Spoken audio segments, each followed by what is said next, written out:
الحمد لله رب العالمين والصلاة والسلام على سيدنا محمد وعلى آله وصحبه أجمعين. مسؤولين حسبك كلمية أوغانكا golaha dhexe guddiga fulinta xildhibaanada rag iyo dumar bay isugu jiraan iyo waayeelka kale xisbiga halka fadhiya dhammaantiinba salaamu calaykum waraxmatullaahi wabarakaatu. waxaan kaloo aan salaamayaa saxaafadda qaranka ee halkan maxaan ku dhahdaa joogta maanta hadalkan aan halkan ka jeedinaya wuxuu ku saabsan yahay sidii aynu la soconnay in muddaaba xoogaa arrimaha mas-uuliyiin xisbiga kulmiye ka tirsan dhexdooda ka socda ayaa jiray. arrintaas waxay ku dambeysay in dacwad loo gudbiyey komishanka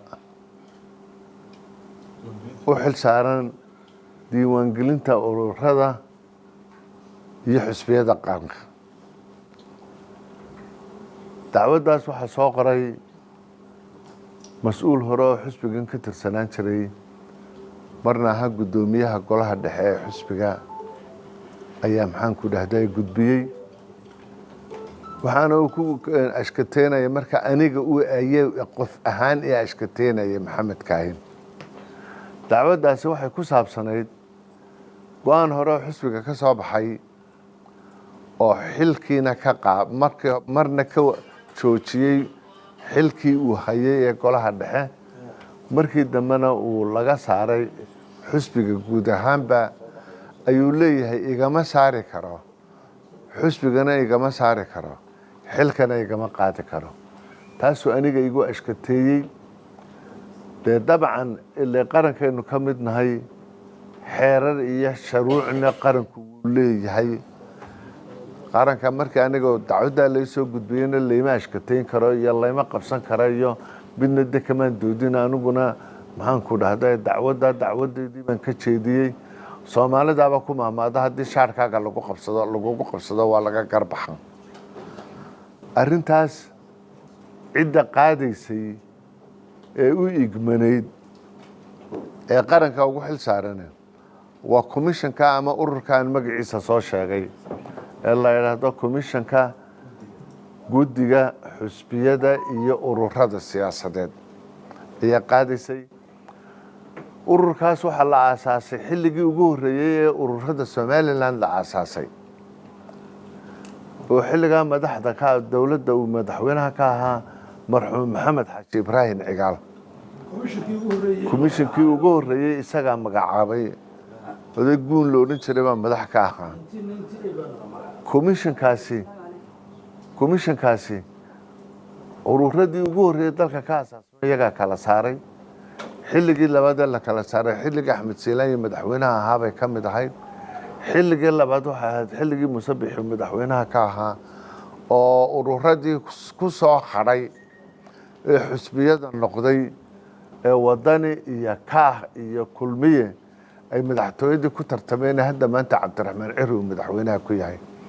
horta komishanku mid maxaan ku dhahda iminka la magacaabay maaha, mid qola meesha dhigatay maaha, mid kulmiya dhigtay maaha. waa ururkaas u xil saaran arrimahaas sidii ururadii iyaga ka horreeyey ee doorashadii ugu horreysay dalka ka dhacday ururadii isugu soo hadhay ay sameeyeen.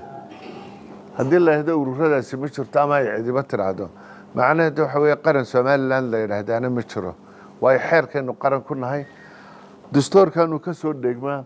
ururadaa waxaa lagu isticmaalay awoodda qudhe madaxweynaha keligii uu leeyahay.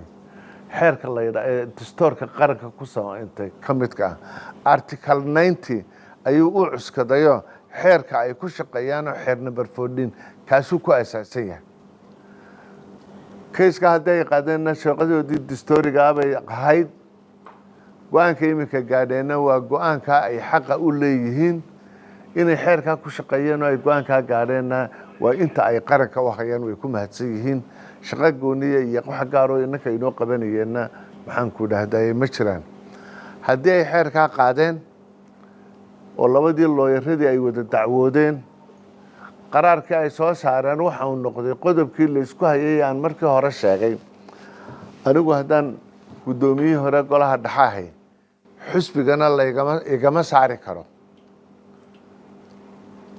xilkii golaha dhexana igama qaadi karo anigu oo dee markaa qof ahaan maxamed kaahinihi xeeran anigu iska leeyo jeebabka ku sitaa ma jirtay guddoomiyaha xusbiga kulmiyaan ahay xeerka xusbiga kulmiye laysku qaadi karaana wuxuu ku qoran dastuurka xusbiga kulmiye xeerarka kale ee xusbiga kulmiye dabraa ee uu ku shaqeeyana waxa weeye waa xeerka 14aad ee guddidaasi ay ku shaqeyso labada qodob baa la isla eegay looyaradu ay ka doodeen waxa ay ku dhamaatay go'aankii guddidaasi ay qaaday oo halkan yaalla ka qaadan doontaan haddii aad tahay ninka odayga ah xusbigii aad ka tirsanayd xeerarkiisa qodobada noocaasi waxa ku cadaaday inaad ku xadgudubtay xusbiga qaranka xusbiga xeerkiisii sidaas laasigeedna ay waajib tahay qodobadii lagugu qaaday